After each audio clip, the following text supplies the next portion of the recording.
Jake's heart sank the moment he stepped through the sliding glass doors into his backyard.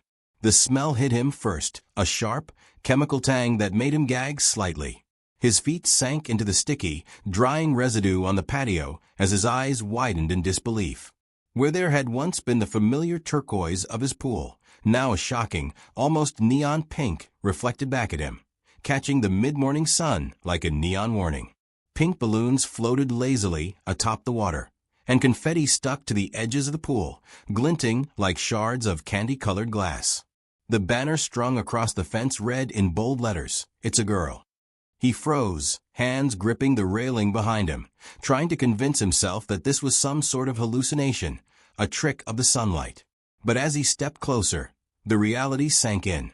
Two women stood near the shallow end, laughing and chatting with exaggerated, self-satisfied expressions. Both were in their early 40s, clearly sisters, and the kind of people who seemed to radiate entitlement. One of them, Patricia, the visibly pregnant one, wore a tight pink summer blouse stretched comfortably over her round belly and denim shorts that cut just above the knee. Her brown bob cut framed her face like a crown of smugness. The other, Cheryl, her sister, had a sleeveless pink summer top and capri shorts, her posture perfectly matching Patricia's sense of superiority. They didn't just smile, they beamed, as if they had performed some miraculous act of generosity. Jake pressed both hands to his head, feeling the blood rush in his temples. This can't be happening," he muttered, voice barely audible over the faint pop of a confetti cannon someone had left behind. A few neighbors peeked from behind their fences, and Jake realized with sinking horror that this wasn't just vandalism. It was a public spectacle. He could feel their eyes on him, judging him, watching his property being commandeered as if it were some communal playground. Patricia noticed him, her grin widening. "Oh, Jake, you're here. Isn't this amazing? We thought your pool could use a little color for the celebration." Her tone was saccharine, the kind that drips with false innocence. Cheryl nodded beside her, folding her arms in mock admiration. "We didn't want to bother you too much," she said, though the smug lilt in her voice betrayed her enjoyment of his discomfort. Jake's mind raced. You painted my pool? Without asking? This is my backyard. My pool." His voice cracked on the last word, a mix of anger and disbelief. Patricia tilted her head, resting a hand on her round belly with dramatic flair. "Oh, come on, Jake. It's just a little pink. It's festive. Everyone's having so much fun. Don't be such a spoil sport." Cheryl chimed in, leaning slightly toward her sister. "Honestly, you should thank us. This will go down in neighborhood history. Everyone will remember your pool forever, because of us." Jake swallowed, trying to steady himself. He knew reasoning with them was already a lost cause, but he had to try. "Look, you can't just take over my property like this. You can't just take over." Patricia interrupted, her tone mockingly wounded. "Jake, it's not like that. We're celebrating new life. It's a girl. Don't you care about the baby?" Jake clenched his fists, nails digging into his palms. Of course he cared about the baby. Any sane person would. But this had nothing to do with celebrating life.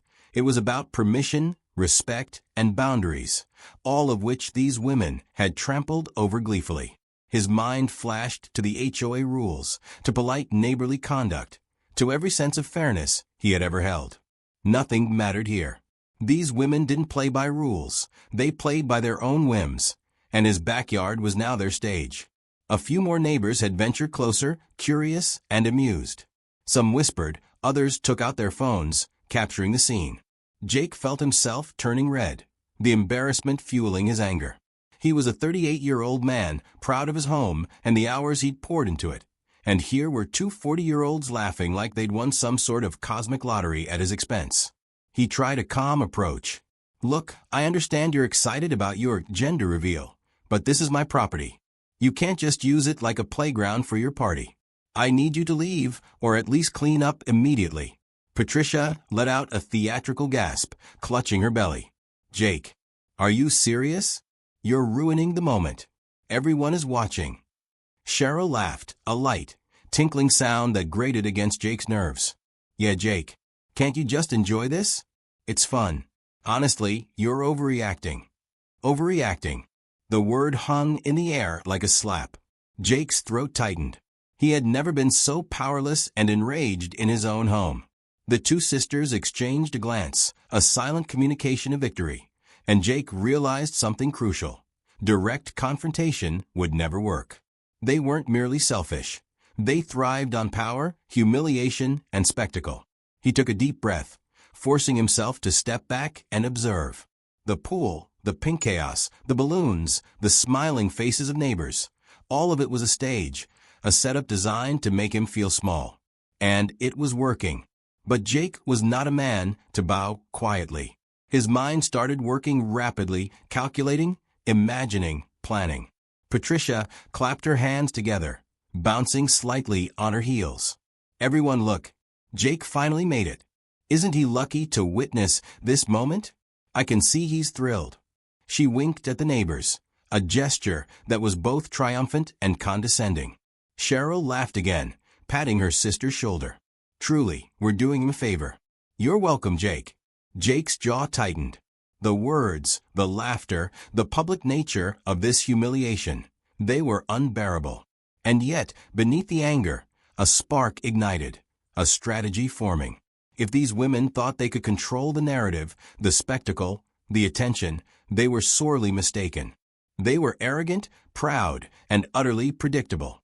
Every smile, every boast, every condescending gesture was a weakness to be exploited. He allowed himself a slow, measured breath. He would not yell, not fight, not beg. That would only feed their narrative. No, he would wait. He would watch. He would plan. And when the moment was right, he would reclaim not just his backyard, but his dignity. For now, he kept his hands pressed to his temples, staring at the pink chaos, forcing a calm exterior while his mind whirred. The neighbors were murmuring, snapping photos, sharing the spectacle online. The sisters were oblivious, basking in the attention. The scene was perfect, not for them, but for what Jake was about to orchestrate. He stepped back toward the house, turning briefly to glance over his shoulder. Patricia was adjusting the banner, smiling at Cheryl, both unaware that their perfect little moment was teetering on the edge of disaster. Jake's lips curved into the tiniest, almost imperceptible smile. His heart was still racing, but a dangerous clarity had settled over him. They had taken over his backyard, humiliated him publicly, and thought themselves untouchable. But every stage has its curtain call. Every performance has an ending. And Jake, finally seeing the full extent of their arrogance, knew he would write theirs. He turned fully into the house, a plan forming in sharp, precise edges in his mind. The pool was pink. The sisters were smug. The neighbors were watching. And somewhere in the chaos, Jake found a single undeniable truth. The game had only just begun. Jake spent the rest of the morning pacing his living room, staring out at the pink disaster that had become his backyard. He tried to focus on work, on emails, on anything that could distract him from the relentless image of Patricia and Cheryl grinning over his pool, but nothing worked. Every time he caught a glimpse of the floating balloons or the confetti-strewn patio, his blood pressure spiked. The more he thought about it, the clearer it became. Conventional methods would never work against these women. They thrived on attention, power, and public spectacle. Direct confrontation had failed. Social appeals had failed. Even the subtle attempts to shame them into leaving had been dismissed with a laugh and a wink. If he wanted justice, he would need to be smarter, faster, and far more cunning than he had ever been before. He remembered Cheryl's offhand remark from earlier, the one that made his stomach twist. Honestly, you're overreacting, Jake. Just enjoy it. That smug comment had crystallized in his mind, revealing the sisters' true weakness. They were addicted to approval, to validation, to being seen as the heroes of their own story. If he could manipulate that, if he could make them believe they were on the verge of an even greater triumph, then their arrogance would become their undoing. Jake leaned back in his chair and started mapping out a plan. He needed something that played into their pride and vanity, something that promised them recognition while keeping him completely safe. His thoughts raced, bouncing between options. Social media exposure, a staged contest, a viral event. His mind settled on the idea of a neighborhood gender reveal extravaganza contest. something that could appeal to Patricia's competitive nature. He would create the illusion of a prestigious award, a local influencer who would judge the most extravagant celebration. The sisters, predictable as ever, would jump at the chance to show off. By mid-afternoon, Jake was deep in preparation. He scoured local social media accounts, creating fake posts and stories that hinted at a visiting influencer looking for the most over-the-top gender reveal in the neighborhood. He carefully crafted messages that would reach Patricia and Cheryl without appearing as if they were orchestrated by him. The sisters were social media addicts, and their obsession with likes, shares, and recognition would ensure they bit the bait. He spent hours in his garage, assembling the tools he would need. Buckets of temporary pool dye, waterproof paint, and pressure washers were arranged meticulously. He didn't want to cause any real harm, but the humiliation had to be undeniable. The pool needed to turn into a scene so dramatic that the sisters' entire display, their carefully curated image of superiority, would collapse spectacularly in front of everyone. Every detail mattered. The shade of the dye, the timing of the reveal, the placement of cameras to capture every reaction. Late in the afternoon, Jake tested a small sample of the dye in an inconspicuous part of the pool. The water reacted immediately, shifting from shocking pink to a neon green, almost glowing in the fading sunlight. He grinned, imagining Patricia's face when the color unexpectedly changed during her grand reveal. This was it, the perfect balance of poetic justice and spectacle. He could almost hear the collective gasp of the neighbors, the startled shrieks, the chaotic laughter. As the evening approached, Jake set the final stage. Hidden cameras discreetly captured every angle of the pool area, and he posted subtle hints about the upcoming contest to ensure the sisters would see them. Patricia, ever vigilant for social media drama, immediately took the bait. Within an hour, she was messaging Cheryl, bubbling over with excitement and ideas for how to make their next gender reveal even more impressive than before. Jake read the messages with satisfaction. Every word confirmed his prediction. Their arrogance would lead them straight into his trap. He allowed himself a brief moment of reflection. He wasn't cruel, not truly. He believed in consequences, in karma, in justice delivered in a way that made the offender understand the weight of their actions. Patricia and Cheryl had crossed every line, his home, his peace, his dignity, and now it was time they faced a lesson they would not forget. He imagined Patricia's meticulous planning unraveling, Cheryl's sly smirk replaced with panic, and the neighborhood gossiping endlessly over the spectacle. The thought brought a quiet sense of satisfaction, but Jake knew he couldn't rush it. Timing was everything. The next morning, Jake observed the sisters from his kitchen window. Patricia was already pacing near the pool, her hands on her hips, plotting out every detail of the perfect reveal. Cheryl hovered nearby, holding a clipboard and snapping photos of the pink chaos, clearly imagining the online praise they would receive. They were oblivious to the fact that Jake had already anticipated every move, every reaction, every smug comment. Their overconfidence was a weapon, one he planned to wield with precision. Jake spent the day executing subtle adjustments.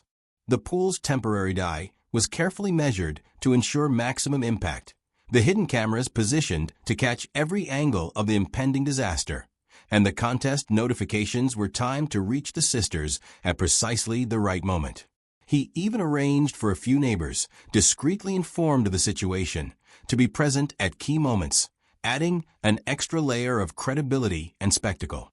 Everything had to appear organic, natural, yet controlled entirely by him, behind the scenes. By late afternoon, the sisters were fully invested. Patricia was rehearsing her grand entrance, practicing how she would announce the gender reveal, while Cheryl was arranging the balloons, adjusting the confetti, and filming snippets for their social media channels. They were completely unaware of the trap closing around them. Jake watched silently, feeling the tension coil in his chest, excitement mixing with lingering anger. The sisters' every movement, every gesture, was a step closer to the reckoning he had orchestrated. He considered potential risks. What if a neighbor accidentally interfered? What if the dye reacted too quickly or not at all? Each scenario had a contingency, each possibility accounted for. Jake thrived on this level of control. For weeks, he had been humiliated, undermined, and made a public spectacle of. And now, he had the opportunity to turn the tables with precision and elegance. The thrill of anticipation was intoxicating, but he remained patient. The payoff would be perfect only if executed flawlessly. As dusk approached, Jake retreated to his living room, sipping a glass of water while glancing periodically out the window. The sisters were still obliviously preparing their grand reveal, unaware that the stage had been set for a disaster that would forever etch their arrogance into the neighborhood's memory. The neon green dye, the hidden cameras, the timing of the contest, they were all aligned for the perfect moment. All that remained was to wait for the sisters to make the final move, to take the bait completely, and step into the spectacle he had crafted. The tension in the air was palpable, a quiet hum of anticipation that made Jake's pulse quicken. The sisters' laughter and chatter floated across the yard, irritating yet satisfying, a reminder of how completely they underestimated him. Every smile, every boast, every meticulously rehearsed movement was feeding the trap. Jake felt a surge of adrenaline as he realized the moment of reckoning was imminent. He didn't need to rush it. The sisters' own hubris would carry them straight into his plan. As twilight painted the sky in shades of purple and gold, Jake's mind was entirely focused. Patricia and Cheryl were preparing to step into the spotlight, fully convinced that the day would end with applause, admiration, and social media fame. Jake's gaze hardened, a faint smile tugging at the corner of his lips. The stage was ready, the actors unaware of the script he had written for them. He felt a quiet, almost meditative satisfaction. He whispered under his breath, just loud enough for himself, "Tomorrow, everything changes." They think they've won, but they haven't even begun to lose. The sisters continued their preparations, oblivious to the storm about to engulf them. Jake looked at the pool one last time, the pink water shimmering deceptively in the fading light. Every detail, every balloon, every confetti piece, every smile had been considered. The trap was set, and there was no turning back now. The moment of truth was only hours away, and Jake was ready to watch the consequences unfold with the precision of a conductor guiding a symphony of chaos. The morning of the grand reveal arrived with a sense of electric tension hanging over the neighborhood. The air was warm but crisp, carrying the faint scent of freshly mown grass and blooming flowers, masking the underlying tension that Jake felt with every glance at the backyard. Patricia and Cheryl were already there, bustling about with exaggerated energy, each movement calculated to make the moment appear flawless. Patricia adjusted the pink banner with a flourish, her round belly proudly forward, while Cheryl arranged balloons and confetti, snapping pictures at angles that would guarantee the maximum social media appeal. They were oblivious to the subtle shifts Jake had made overnight, the hidden cameras, the carefully measured dye, the faint green hue already waiting beneath the pink surface of the pool. Jake stayed back, observing from the kitchen window, a quiet calm settling over him despite the rush of anticipation. His plan was precise, every detail accounted for, every possible outcome anticipated. The sisters' hubris was their Achilles heel, and he intended to exploit it fully.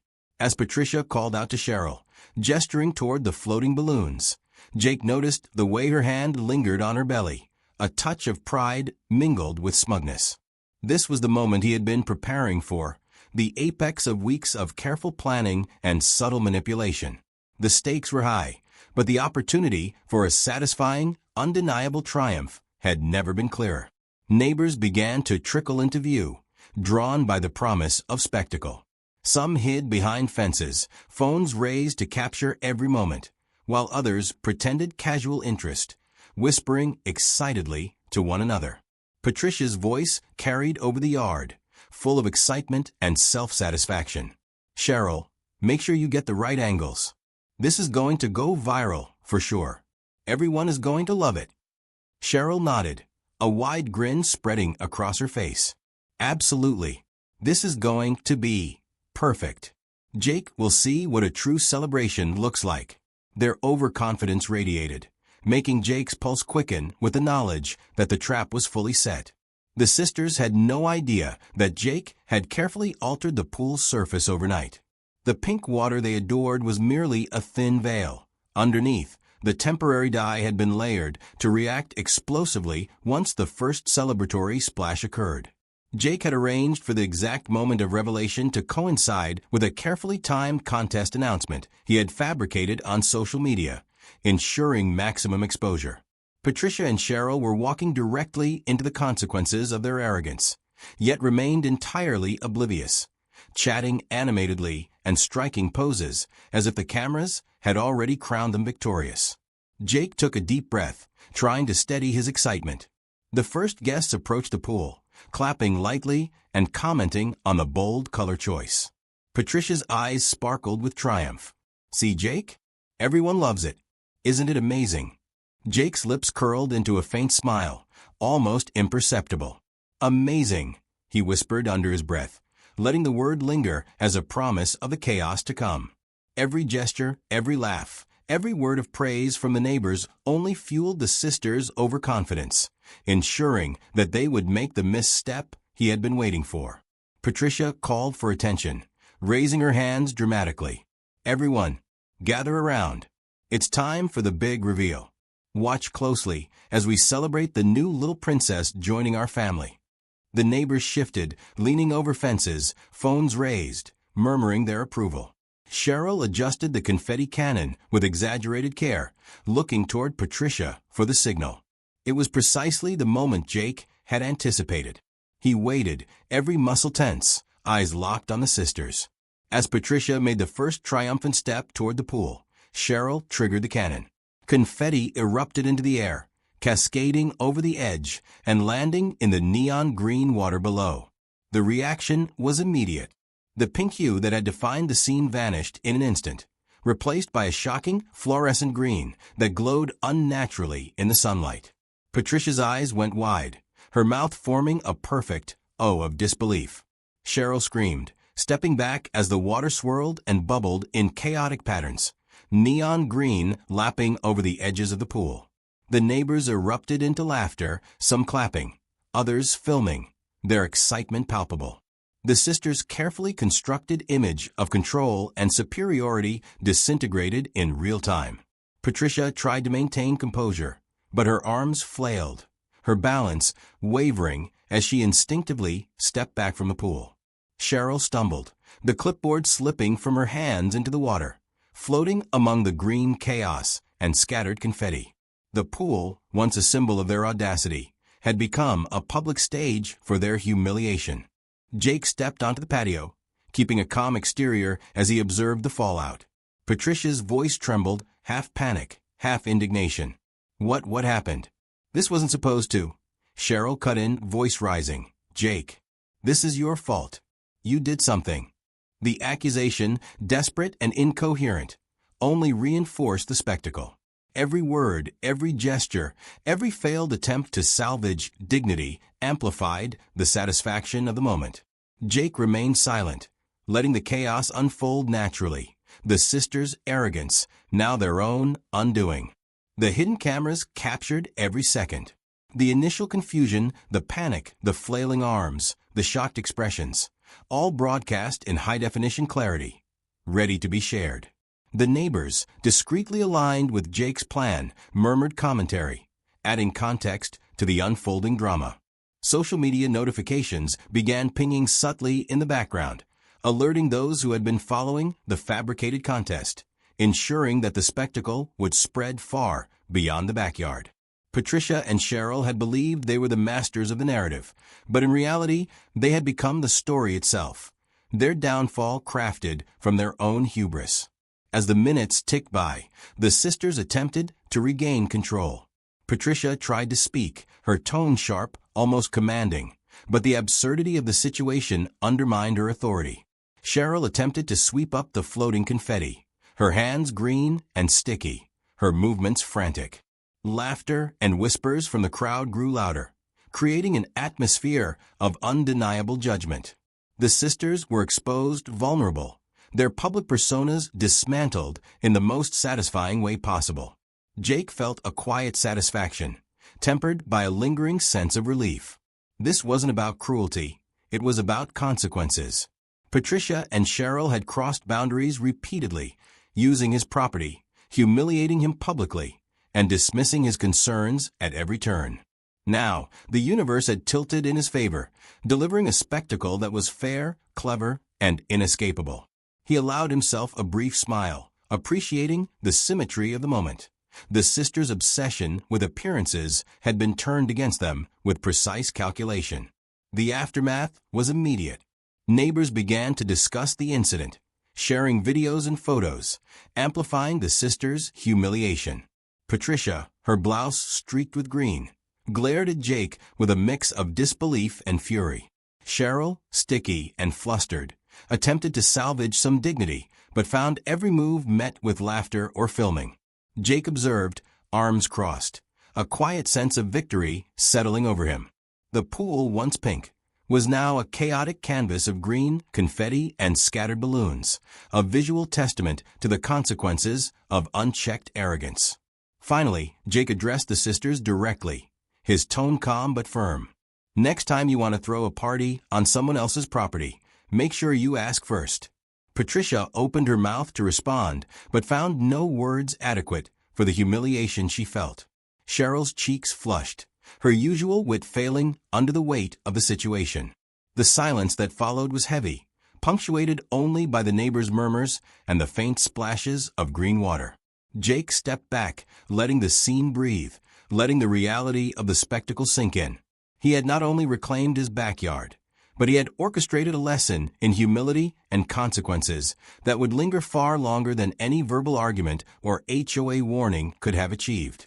The sisters' arrogance had been their undoing. Their obsession with attention and validation turned into the very mechanism of their downfall. As the sun began to set, casting long shadows across the chaotic pool, Jake allowed himself a final glance at the scene. The sisters, humbled and flustered, were slowly retreating, each step a testament to their embarrassment. The neighbors, some whispering, some still filming, carried the story forward. Jake felt a sense of closure, but also a spark of anticipation. Karma had been served spectacularly, yet he knew the story would ripple through the community for weeks, a reminder that arrogance and entitlement rarely go unpunished. He took a deep breath, savoring the quiet that settled over the backyard. The pool, green and chaotic, reflected the fading light of dusk, a perfect mirror of the day's drama. Jake whispered under his breath, a small, satisfied grin tugging at his lips. Sometimes, the best revenge is the one you watch unfold. He turned back toward the house, leaving the sisters to their humiliation, the chaos still simmering, and the neighborhood buzzing with the tale of a backyard turned battlefield. The moment was over, but the story, the lesson, was only beginning.